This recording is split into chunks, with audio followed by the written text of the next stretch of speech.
We are very blessed to have Uncle Dave because he's been out of state working all week. He didn't get home till 1 in the morning on Friday morning. So that's very kind of him to agree to continue with his every other week bird stories. So I'll turn it over to you, Uncle Dave. Okay. Well, today we're going to be talking about, first of all, our Bible text, Luke 12:24. Can everybody hear me? Yeah. Yes. Look at the ravens. They don't plant or harvest or store food in barns, for God feeds them. And you are far more valuable to Him than any birds. Well, today's bird is I'm continuing with the woodpecker group, the pileated woodpecker, or some people call it the pileated woodpecker, but for me it's the pileated woodpecker. It's a beautiful bird, one that is very distinct, and we'll talk about that as we go along. Why didn't that? We can find the pileated woodpecker all the way from Florida, from like parts of eastern Texas to Florida, all the way up to Canada. And then you can see the purple going over into Canada, then back down to California. So that's the territory that pileated woodpeckers can be found. And they're there year round. They don't migrate for winter or anything like that. Where they are is where they stay. Now, when it comes to the habitat, pileated woodpeckers require large standing dead trees and down trees that fall down, so they're called deadwood or downwood. And so a lot, they can be evergreens, which means trees that never lose their leaves, or deciduous, which lose their leaves, like our oaks down here are deciduous. And then we have cedars down here that are evergreens. But they like large trees regardless. And it doesn't matter if it's mixed or not. But it needs to be old and big because they require for homes and for food. And we'll talk about that. When we look at size, remember we're trying to be able to identify. The pileated woodpecker is easy to identify because first of all, it's our largest in North America. The ivory woodpecker, at least many, probably about a century almost, but it's only the ivory bill is only about an inch longer than the pileated. The pileated is anywhere from 15.8 inches to 19.2. So if you think a foot is 12 inches, 2 feet is 24 inches. So it is just like 5 inches shy of being 2 feet long from the bill to the tip of its tail. So it's the size of a crow. If you see a crow, that's the size of the pileated woodpecker as well. You can see its neck is a little bit long neck. It's not tight, close to the body. Its bill, you can see it uses that chisel-like bill to make the holes. And its wings are broad. When we say broad, they're more rounded at the ends, not sharp pointed like you would see swallows. They have very sharp wing tips. When it comes to weight, 8.8 ounces to 12.3 ounces. Well, I took out my quarters and I measured. 44 quarters is 8.8 ounces. 64 quarters is 12.3 ounces. And that, if you go with 64 quarters, that adds up to $17 worth of quarters. The wingspan is 26 to 29.5. So when you think that it's more than 2 feet, and it's not 3 feet is something that you won't miss when you see it. When we talk color patterns, the color patterns, you can see it's mostly black with white, and it has that flaming red crest. as you can see in the picture. And then just under the eye, you have that white patch, and then there's on the, what we call the cheek, that red streak. That's only on the male pileated woodpeckers. So in flight, you're able to see the white underneath. So here, this woodpecker is just landing on the tree, so you can see all the white feathers just underneath of the wing. Now, when we talk about behavior, one of the most unique things is that the pileated usually drills rectangular shaped holes in rotten wood. Now, here's a bunch of holes, and you can see he's really gone to town here. But the one he's working on right now is typically shaped. It's rectangular, and you'll see another picture. So that's something that's unique to pileated woodpeckers. They tend to build rectangular shaped holes in rotten wood, and they're after carpenter ants and other insects. Now, its call, and I didn't get a chance to get the call, so you can listen to it. It has a few different types of calls. It's very similar to a flucker's call, too. It can be like a whiny call. And like all woodpeckers, they drum on dead trees for communication, and also I think to just see if they can stir up and hear any insects in there. But it's a very slow rolling pattern. And the other thing with most woodpeckers, they have their flight is what we call undulated flight, which means up and down. It flaps its wings once and it raises them up and they glide, and then they go down and they flap their wings. So you can see the diagram on the bottom left of the pattern that you would see for a woodpecker. And most woodpeckers have that same type of pattern. When it comes to food, I already mentioned that carpenter ants was their primary source, but they eat other ants, wood-boring beetles, termites, cockroaches, caterpillars, grasshoppers. And in the picture here, they also eat fruits and nuts. And so here's the woodpecker going after some berries. They even do sumac berries and poison ivy berries. Now they say the diet, they have studied some, and they said the ants make up about 40% of their diet. And for some, depending upon where, remember, they cover from Florida up to Canada and then back through Canada down to California. So depending upon where they are, there may be more ants that make up their diet than other food. And once in a while, you might find if you have a suet feeder in the backyard, they might be on that as well.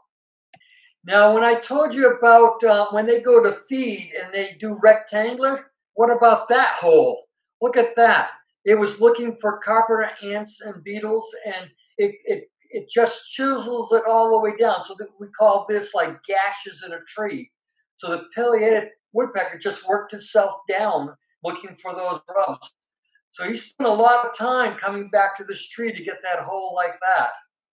And in the woodpecker is sticky with barbed on it, and it's long, so it reaches out and can get to those insects. When it comes to breeding and nesting, it will build a hole, and it's a deep cavity inside. Use that nest once a season. Other birds like owls and other birds will use some of those cavities for their nest. Now, the eggs are white, and so you can find these nests anywhere from 15 feet to 85 feet above the ground. And if you look at the picture with the eggs, you'll see that the only thing that's in there is the chips from when they dug the cavity. So there's no feathers lying around, no other soft material. Now the babies, we call them fledged, and that means when they leave the nest, they're usually 24 to 28 days when they first take their flight away from the nest. But they'll still come back to the nest for security. And the adults, the parents, will stay with the young until like September, the fall. And that's because they continue to feed them and also help them to teach them how to find their own food. But then when the fall comes, like the latter part of September, the young go off to find their own areas to put up their homes. And so, why did I choose Luke 12:24? Look at the ravens, they don't plant or harvest or store food in barns, for God feeds them, and you are far more valuable to Him than any birds. He loves creation. God gave that to us because He loved the beauty of the multiple colors and the variety, and He gave that to us to share and care for. But this text is just emphasizing the fact that He loves each one of you, your parents, your grandparents, everyone. He loves them completely, and he wants to care for you, and He's with you. We just have to let Him in our hearts so that we can have a closer walk with Him. So once again, when you think of the birds and you see them eating, remember God loves us in a special way, and that His Son Jesus came for us that we may be with Him. So you all have a great day. I hope you've enjoyed it. Thank you very much. That was great. That's quite a bird. And for the children's story for church today, I will be talking about a story that has to do with the pileated woodpecker. And I see a lot of kids here, so I hope you have your drawing paper. This is one of the hardest ones. Honestly, I had to practice this bird over and over on the screen. So let's see how we do, kids. But this guy is really a challenge. So let me get my iPad so that it's my tablet so that it's down here. And we will see how we can do. Let's get this out of the way, this over to here. Okay, just a minute now. Move my palette. I hope you guys are ready because this is not easy. We're going to do the outline first. And I wish I could make my paper vertical, but I don't really think that would work because I think you'd have to be following along sideways. So, okay, we're gonna do his outline, and then the fun part is coloring him in. So we're gonna start at the back of his crest, and we're gonna make it a little shaky for the feathers. Now that I put my palette down, I don't have to make it shaky, but now we want to for this part. So we're gonna make this. Let's see. Let me get my drawing. Okay, so we're going to start a little shaky here for the feathers down around his neck. All right, and this is going to be the back of his head. Now we're going to make his beak.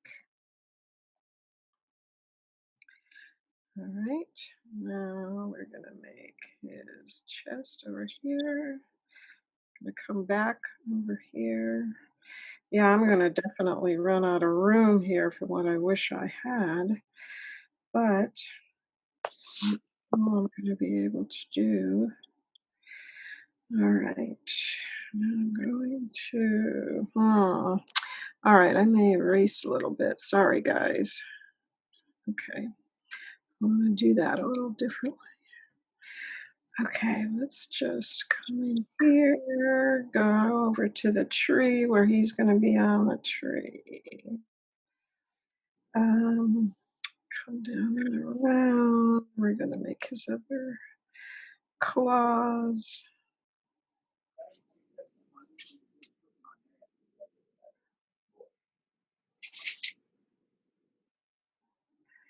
Okay.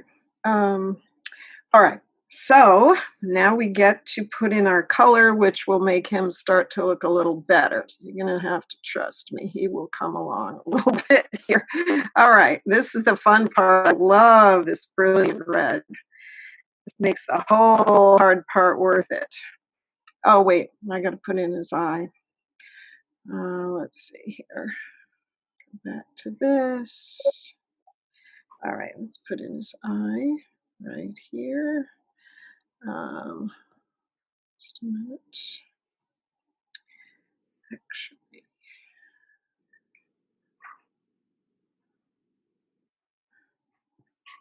all right.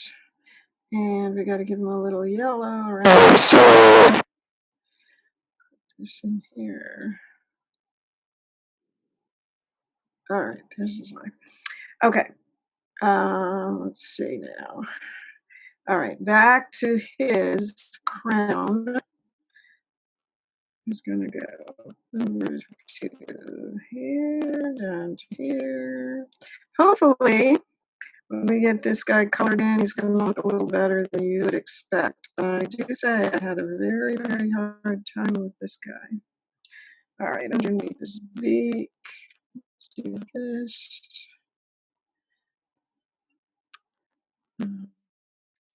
His beak a little bit. Okay.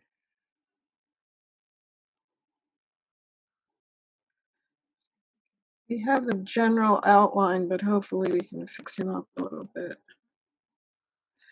Because he's a tricky one. All right, now, let's see. Now we gotta make this black area. Turn his neck a little bit. And we're gonna make his little mask around his eye. It's gonna come from here under the eye. I made the eye a little big. I didn't realize I had my fatter pencil selected, so I'm gonna try to get the eye a little smaller. All right. Now, boy. Yeah, this guy was hard. This guy was really hard for me for some reason.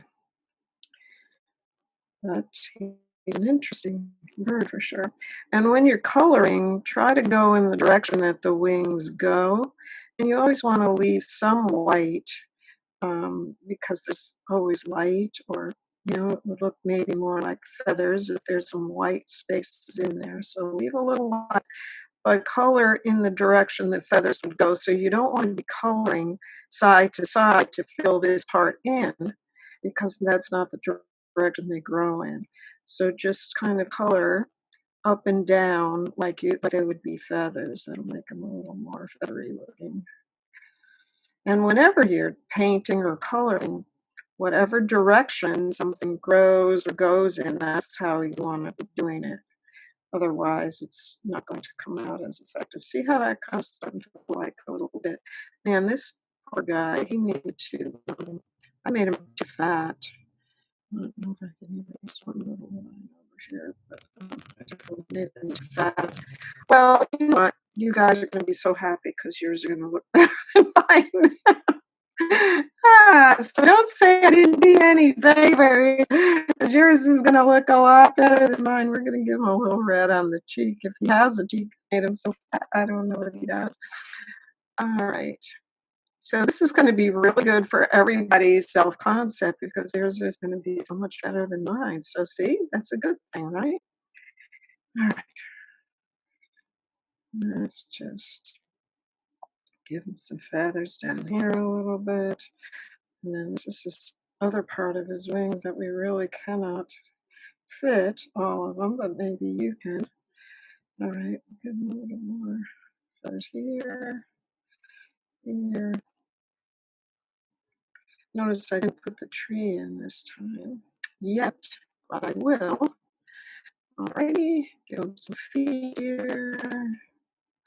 Yeah, I have a fun story to tell about. We did this so that we would fit the children's church and story time together. Whoops, I can see here. Let's put this tree in that he's pecking away on. Okay, go here. Yeah, this guy, my problem was I just didn't have enough room here to really work with, because I could not go sideways. And I could not hold the paper vertically, so it came out like a little short, fat guy, because I made the head big for the paper and then ran out of room. So I'm looking forward to seeing yours. That will motivate you. And you know what? I did this a lot last night. I practiced and practiced. So that's another thing. After you finish yours today, than just practice. And you may have to do it more than one time, right? That's the whole point. You don't always get everything the first time. So do it a few times and then send me what you have. But my guy certainly has kind of a crazy big head and a big shirt fire. But anyway, I hope you enjoyed it. And we will have our song now. Unless, yeah, and maybe somebody wants to hold theirs up. So, Thank you. boyfriend's gonna say hello so that you can be seen on the camera while you show your picture. I'm going to show mine. Isn't that great? Looks like a robin with a hat on. I know a lot of the adults are drawing too, I hear. So. Oh, show yours as well. Oh, look. Oh, I didn't have a red marker. Oh, that's beautiful. Oh, good, Marcel. Good, Marcel. And look at Sarai over there. That was beautiful, Sarai. Nice. Yeah, let's see it again. Hold it up closer. That was so nice. Oh, wow. Oh, my goodness. Put it down a little bit. Oh, look at that. That's yes. So good. I love it. Good job. We've got some artists here. We do. Anybody else wants to be brave and show theirs? You guys do a good job with these. All right. Well, believe it or not, a good job, everybody, with your painting. Sandy, you're going to take the children's story? Yes, I am. Yes, I am. So we talked today about the pileated woodpecker for our children's church. So I thought that I would tell a story about the pileated woodpecker. And when we lived in Apopka in the Orlando area, I woke up one Sunday morning and I heard all this knocking on the roof. So I said to the pastor, why didn't you tell me that you hired people to work on the roof? I didn't even know it. He said, oh, what? I didn't hire anybody to work on the roof. I said, well, what's that pounding? So we went outside and there was a huge pileated woodpecker hanging off of our roof, banging away. So Pastor Duran started throwing water bottles and trying to get that bird off the roof. And I said, well, that's an endangered species. That's an endangered bird. You can't do that. And he said, that bird doesn't know how endangered it is if it doesn't get off of my roof. Well, that bird just kept on coming back. But, boys and girls, who came first to Florida, the people or the animals? Right? There's a lot of animals in this state, and they came first. We're the ones encroaching on their territory. Not that I wanted all these holes in the roof, and he had to put all the wood soffits all back. But it turned out that pileated woodpecker was pecking away because it was trying to get at the wood-boring hornets that were in the wood of the roof.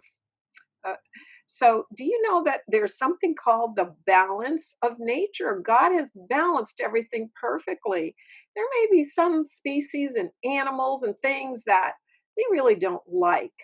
I can name a few. I kind of wish all the alligators would just go away. But God has made this perfect balance of nature. And if we could get rid of all these pileated woodpeckers so nobody's roof ever gets pounded holes in again, then what would happen? Our whole yard would have been taken over by wood-boring hornets.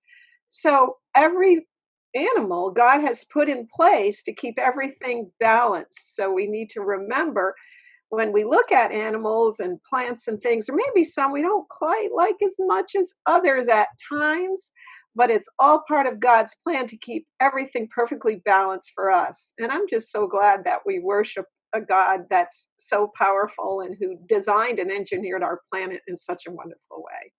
Let's bow our heads for a quick second here. Father in heaven, thank you for the many different birds and animals you've put here for us to enjoy and to keep our planet balanced and to keep all of us healthy. We just thank you for all you do for us. Amen.